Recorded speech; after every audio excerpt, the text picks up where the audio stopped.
Well, I do agree. I've already mentioned here in a previous show about the alarmist stance that many conservative economists are taking here in Brazil, especially, as you mentioned before, the GDP, the debt, the public debt to GDP ratio.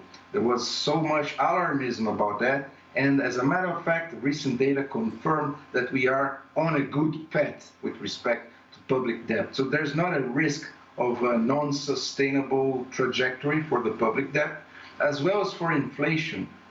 We have seen better than expected inflation rates. So it's clearly an evidence that the president of the central bank, nominated by Bolsonaro and very active as his political supporter, is really playing the cards against the new government. And that doesn't require any form of coup.